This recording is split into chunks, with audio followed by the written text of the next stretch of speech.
So we are recruiting new employees for Blackbaud. We are looking for literally all positions and all majors, really a diverse background. So we are a software company. We make software for nonprofit organizations to run their businesses.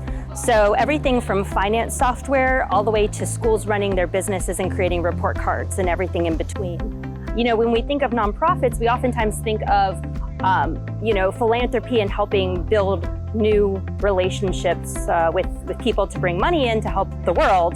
But we sometimes forget that they need to run their business on their back end as well. And so that's what we're there for, is to make software for them to help run their organization.